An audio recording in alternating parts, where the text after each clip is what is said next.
Sejam bem-vindos ao programa Redijur News, uma realização da Redijur, que é a Associação Internacional dos Escritórios de Advocacia Empresarial.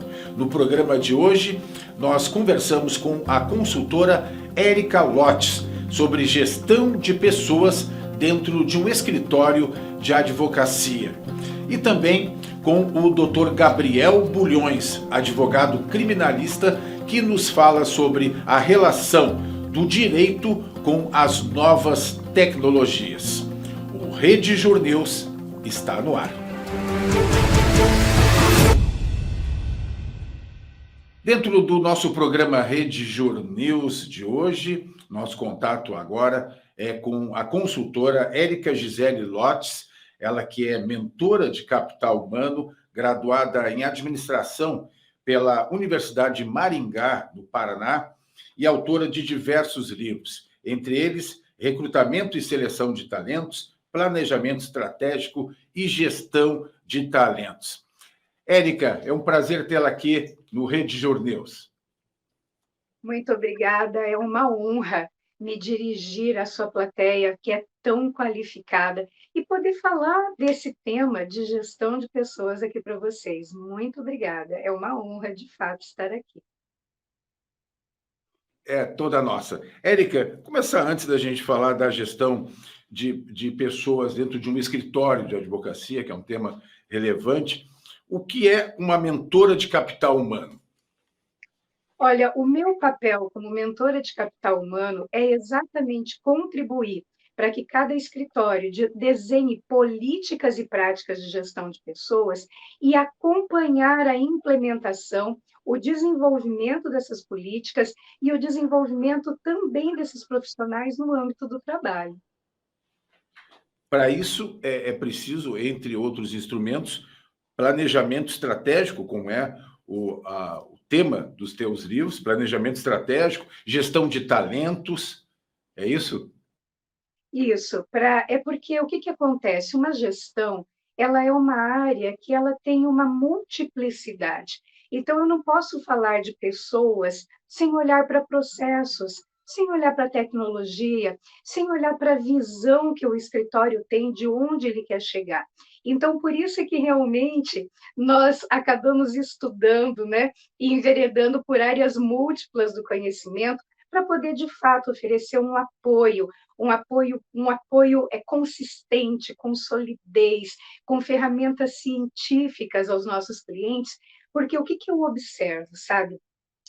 Os nossos clientes, eles têm uma enorme boa vontade para fazer gestão de talentos. São profissionais de uma excelência técnica que realmente é admirável. Só que o que que nós vamos observando ao longo do caminho? Nenhuma instituição, nenhum curso de direito prepara o profissional nem para ser empreendedor, quem dirá para ser gestor de pessoas ou assumir uma posição de liderança. Então, o que que é o meu papel e que eu faço com muita alegria?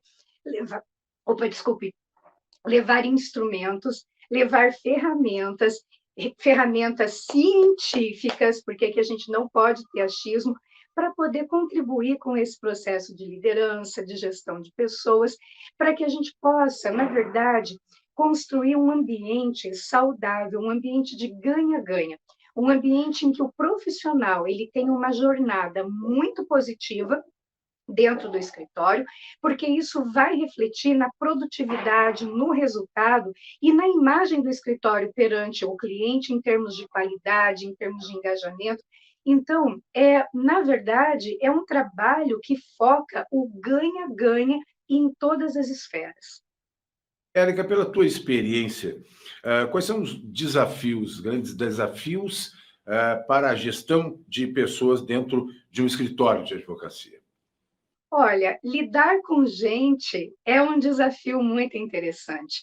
Então, o primeiro desafio que eu entendo é a questão da clareza. A clareza tanto daquilo que o escritório espera em relação à entrega do papel daquele profissional, daquele cargo, daquele papel.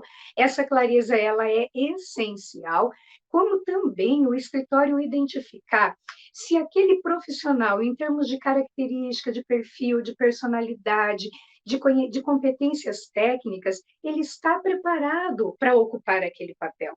Então, o primeiro grande desafio é nós trabalharmos essa questão da clareza. A clareza, ela está totalmente relacionada com produtividade, ela está totalmente relacionada com satisfação, com desenvolvimento. Então, o primeiro ponto que eu considero assim de extrema importância para a gestão de pessoas, por incrível que pareça, é a engenharia de cargos. A engenharia de cargos, ela é um estudo profundo daquele cargo, tanto em termos de requisitos de acesso, que vai ajudar o escritório a fazer a gestão da porta de entrada, a matriz de responsabilidade, os indicadores daquele cargo, o perfil do profissional para ocupar este cargo. E aí, um outro movimento é exatamente conhecer este profissional e trabalhar e abandonar um pouco a ideia de que os profissionais eles estão absolutamente prontos. Existe uma trilha muito interessante aí, que é o desenvolvimento deste profissional. Então, a habilidade, o preparo técnico, humano, para poder fazer um acompanhamento de performance, para trabalhar com uma comunicação assertiva, que ela é muito distante de uma comunicação violenta, para trabalhar essa questão exatamente da aproximação dos mapas mentais, da forma de entender do profissional, do gestor, do objetivo do escritório. Então, olha, o grande desafio que eu diria é encontrar clareza, os níveis de clareza, os níveis de entendimento, conhecer o profissional na essência do que ele tem para entregar, conhecer exatamente o requisito do cargo, porque no momento em que nós temos isso muito claro, muito transparente diante dos nossos olhos, nós podemos sim tomar medidas de feedback.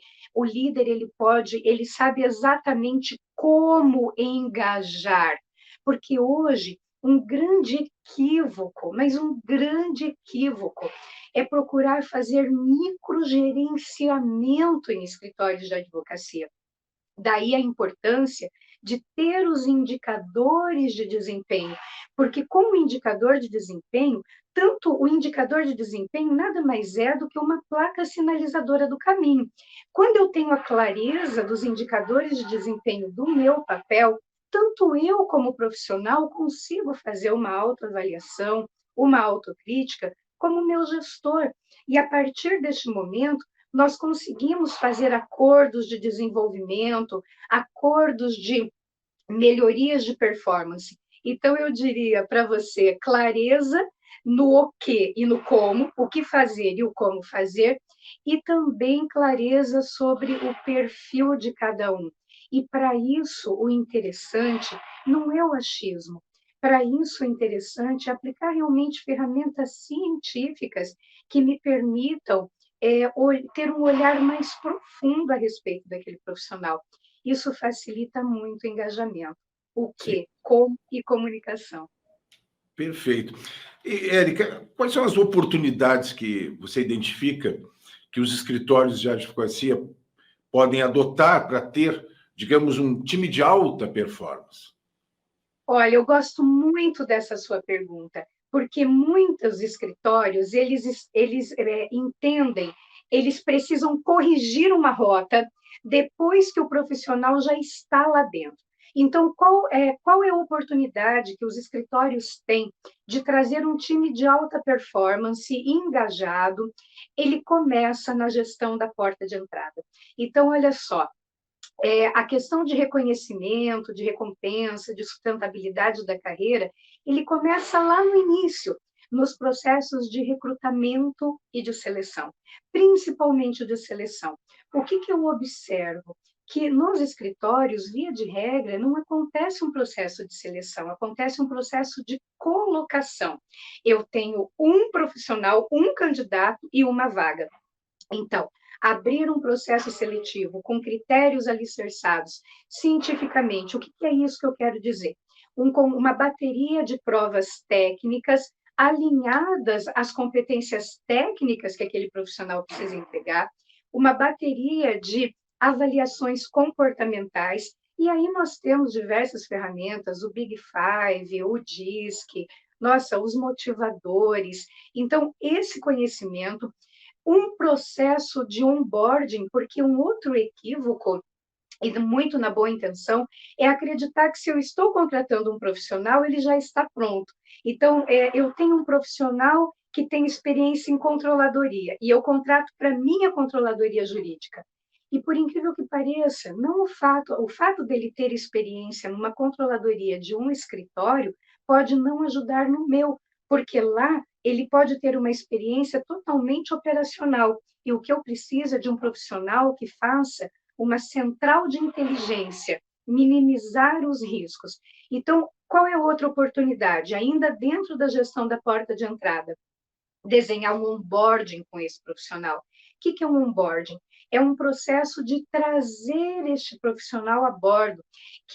O que significa isso? Ambientar esse profissional com a cultura da empresa, com os demais profissionais, ao gestor imediato, acompanhá-lo, oferecer feedbacks nesse período de ambientação, para que ele possa ir trabalhando o comportamento dele à luz do que o escritório precisa. Esses são processos bastante interessantes. Outra coisa que é fundamental, clareza de critérios para tudo. Essa clareza de critérios dos papéis que nós fazemos a partir dos indicadores. É fundamental que o escritório ele tenha um indicador muito claro para o desempenho da área, porque nós temos indicadores de desempenho e de capacidade que, dentro de um escritório, uma área do direito pode ter um indicador de desempenho e capacidade, e a outra área ter outra. Então, ter a clareza dos indicadores de capacidade, de qualidade, de desempenho, tanto para as áreas quanto para os profissionais. E uma coisa que é muito interessante, investir no desenvolvimento das lideranças, porque o que acontece? Eu posso ter uma alta performance técnica, só que a liderança ela é uma competência relacional.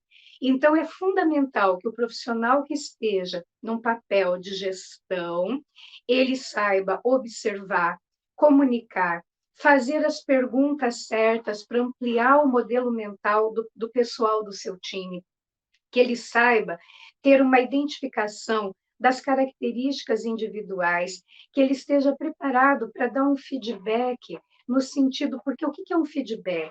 Feedback, na verdade, é uma ferramenta de aprendizagem. A pessoa precisa sair de uma reunião de feedback com mais clareza, com caminhos, e não se sentindo humilhada ou se sentindo menor ou incapaz. Então, investir nessas habilidades relacionais, elas são investir nessas habilidades é uma grande sacada para os escritórios de advocacia. Muito bem. Eu queria ampliar outras questões relevantes, na tua opinião, para a gestão de pessoas dentro do escritório, a questão da capacidade, como reforçando o que tu estavas dizendo, capacidade de comunicação, né? E um instrumento motivacional, onde é que ele entra, qual é a importância dele? Olha, essa pergunta ela é muito interessante, porque nós precisamos distinguir o que é motivação. A motivação ela é intrínseca. Eu posso aqui cantar, dançar, engolir fogo, e eu posso não te colocar em movimento. O que é motivação? É um motivo para uma ação. A motivação ela é interna, ela é intrínseca. O que o escritório pode fazer é oferecer estímulos, mas para que esse estímulo ele caia num terreno e ele possa efetivamente florescer, é importante novamente ter ferramentas para conhecer o que motiva o profissional. Por exemplo, eu vou dar um exemplo aqui muito simples da questão de âncoras de carreira. Se você é um profissional cujo motivo, cujo impulso da carreira é uma gerência geral, e você não enxerga no escritório a oportunidade de ter essa gerência geral, pode acontecer o que for. No momento que o profissional tiver essa oportunidade de ir para uma gerência geral, ele vai trocar de colocação. Agora, vamos imaginar que o advogado ele tem como impulso a questão de ser um grande especialista. Quanto a oportunidade de apoiar, de estimular, de oferecer que ele estude, que ele faça uma pós-graduação, que ele se aprofunde, nós estamos jogando a semente certa no terreno certo. Outro exemplo também é entender como que cada profissional ele se sente reconhecido. Então, qual é a linguagem do reconhecimento para este profissional para poder estabelecer essas políticas de reconhecimento e recompensa dentro do escritório?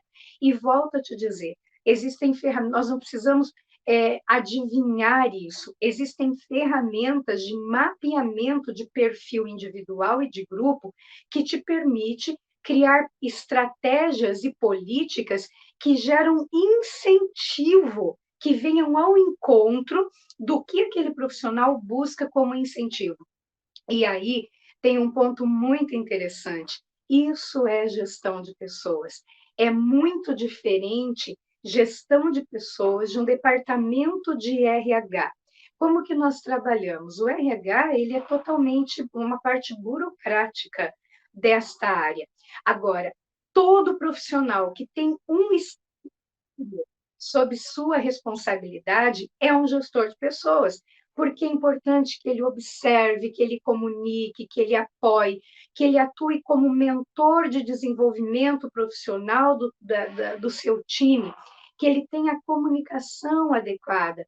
Então, nesse sentido, a gestão de pessoas, ela trabalha um aspecto da cultura da aprendizagem, do desenvolvimento, e isso gera engajamento.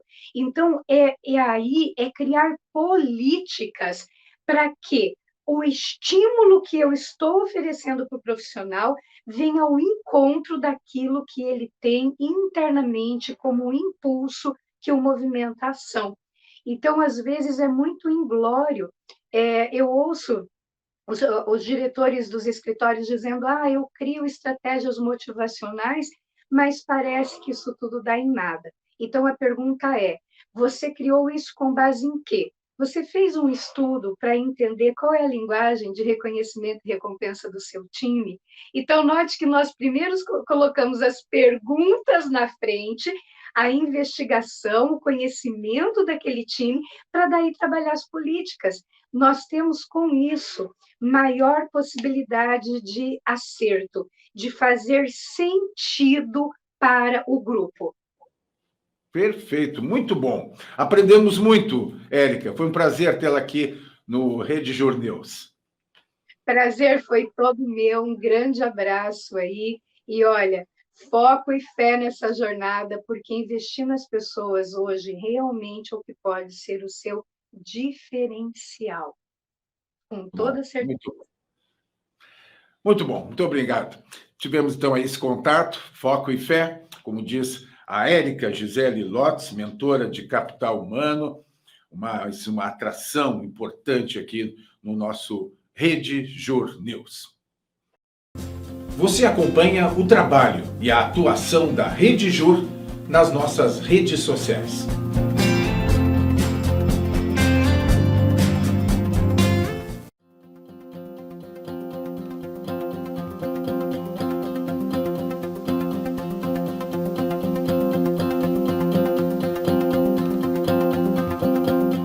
No nosso programa Rede Jur News, nós conversamos agora com o Dr. Gabriel Bulhões, ele que é advogado criminalista, professor de pós-graduações, empresário e escritor, e atua na área de investigação defensiva.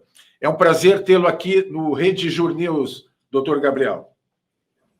O prazer é todo meu, muito obrigado pelo convite. Estou aqui para ajudar em tudo que puder. Eu quero ver com o senhor a questão do direito, as novas tecnologias, mas antes eu queria tocar nesse tema que é uma área de atuação sua, que é a investigação defensiva. O que vem a ser isso, doutor Bulhões? Perfeito. Investigação defensiva é uma atribuição, é uma função da advocacia, né, inata à advocacia, mas que nunca foi bem explorada pela advocacia brasileira. Se eu pudesse resumir em uma linha, seria a capacidade profissionalizada, proativa, de produzir provas, de produzir elementos de informação. Então, a investigação defensiva, ela toma forma, né, volume no Brasil, principalmente após dezembro de 2018 em diante, quando o Conselho Federal da OAB regulamenta essa matéria por meio do provimento 188 de 2018. E a partir disso, a gente tem uma explosão dessa demanda, dessa utilização das técnicas, das ferramentas de investigação privadas que a advocacia pode se valer, por meio de peritos, por meio de investigadores particulares, por meio de diligências de campo, sempre numa atuação proativa, antecipatória, né, preventiva, no sentido de que o advogado ele possa construir a sua própria narrativa, que ele possa desenvolver o seu próprio lastro probatório em qualquer estratégia jurídica que seja. Né? Então, a gente traz com isso o aumento das capacidades da própria advocacia. Né? A gente parte aí, obviamente, de uma visão transdisciplinar. A gente tem quase que necessariamente a obrigação do advogado, da advogada, se valer de profissionais auxiliares, como eu falei, peritos de qualquer área, ou até perícias transdisciplinares que envolvem profissionais de mais de uma área do saber simultaneamente, né? Ferramentas tecnológicas as mais diversas que a gente tem hoje à disposição, ferramentas de mineração de dados, de inteligência artificial. Então, uma série de atributos, principalmente tecnológicos, e aqui eu acho que o tema da investigação defensiva dialoga muito com o tema das novas tecnologias no direito, porque na minha leitura é uma oportunidade que se abre para o direito, tá? De se renovar, de se oxigenar no que toca a essa área da vida em sociedade, né, que é o sistema de justiça, que é o direito como um todo, que a gente sabe muito bem, muito resistente a mudanças, né, talvez seja da vida em sociedade a área que mais resistiu à inovação, que mais resistiu à influência dessas chamadas novas tecnologias e que agora, com algum atraso, né, passa a ser inundada nesse cenário por todas as possibilidades tecnológicas que hoje a gente tem à disposição. Então, hoje a gente está vendo uma explosão dessa demanda de startups voltadas para o direito, né, as chamadas law techs ou legal techs, que hoje passam a desenvolver soluções tecnológicas para servir a advocacia, para servir o sistema de justiça como um todo. Então, isso tudo está muito relacionado, na minha leitura, é uma interface, duas faces da mesma moeda, esse cenário da investigação defensiva que se apresenta como uma porta, como uma oportunidade para o direito se renovar e deixar reverberar em si essas novas tecnologias, e o próprio movimento de direito e tecnologia que hoje está não só na minha área de atuação principal, que é a área criminal, mas em todas as áreas, tanto do direito quanto da advocacia. E os escritórios, eles, então, estão investindo mais nesse diálogo entre o direito e as novas tecnologias. Isso é um fato hoje, doutor?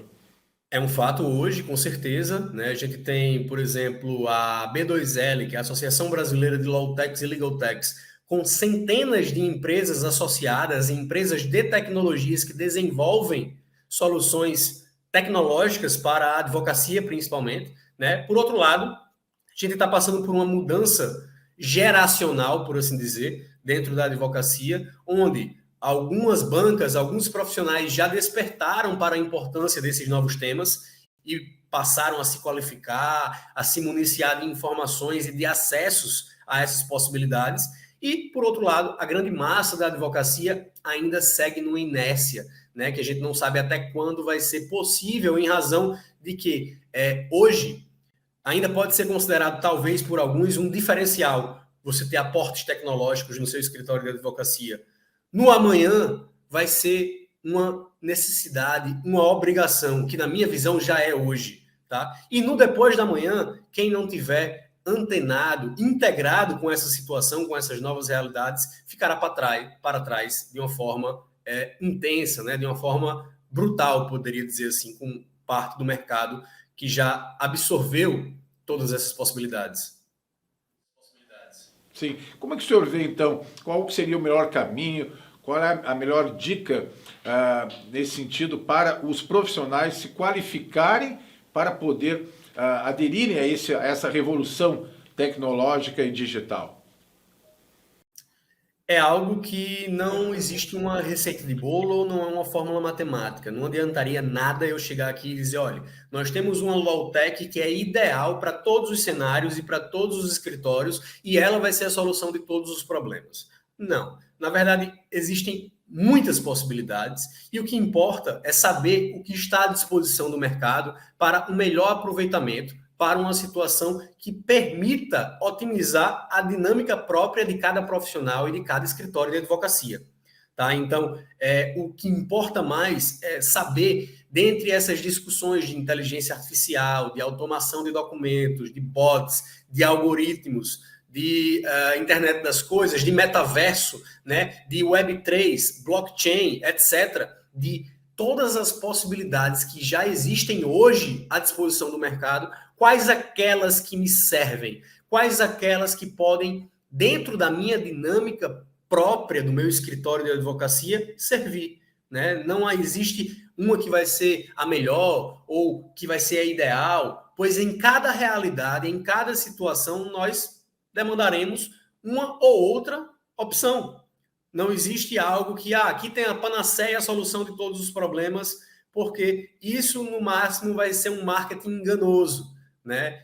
Vai ser um marketing, assim, que não leva tanta boa-fé. O que importa é, de fato, os profissionais envolvidos terem a noção geral dessas possibilidades, desses novos recursos, para, conhecendo um e outro, conhecendo as diversas soluções que já estão disponíveis, ele possa, com segurança, escolher um ou outro caminho ou um conjunto de soluções tecnológicas que se adequem à rotina do escritório de advocacia. Não adianta a gente pensar que um determinado software, que uma determinada ferramenta tecnológica vai servir de forma perfeita para o meu escritório e para o seu, para o colega que está aqui do lado. Né? Eu preciso exatamente ampliar o meu campo de cognição, ampliar o meu horizonte de conhecimento nas novas tecnologias voltadas ao direito, para que eu possa saber qual é a melhor saída, a melhor estratégia para mim, na minha realidade pessoal e específica. Tá? E aí, para um segundo momento, né, como existem hoje escritórios, o meu próprio escritório ele tem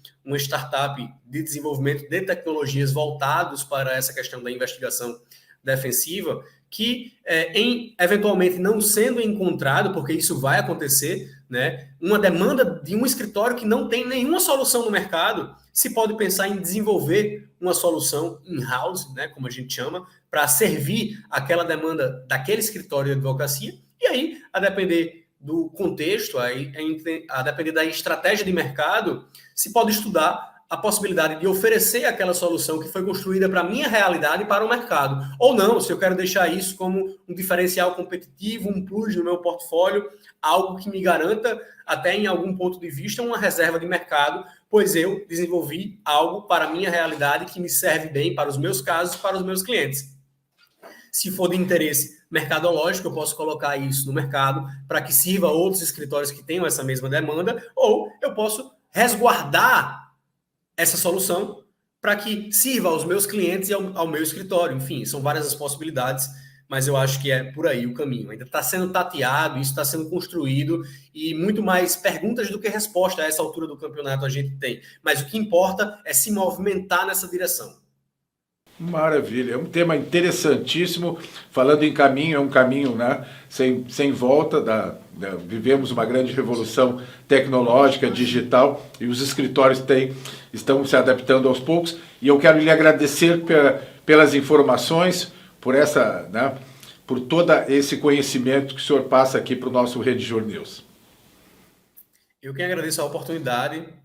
Sou um fã da Redjur, tá? Tenho vários amigos que são engajadíssimos e que honram o nome da associação ao porte, ao tamanho que ela própria tem. Espero poder sempre ajudar e estou aqui à disposição em qualquer necessidade. Muito obrigado pelo espaço. Nós que agradecemos. Está aí, então, a entrevista com o Dr. Gabriel Bulhões, advogado criminalista, professor de pós-graduações, empresário e escritor, que participou aqui do RedeJur News.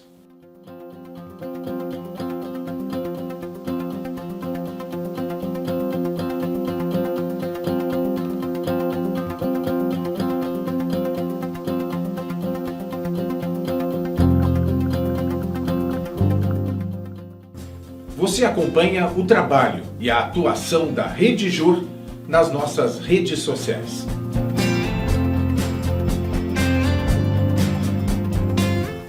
Muito bem, este foi o programa RedeJur News de hoje, uma realização da RedeJur, Associação Internacional dos Escritórios de Advocacia Empresarial. É o direito empresarial ao alcance de todos. Até o próximo programa.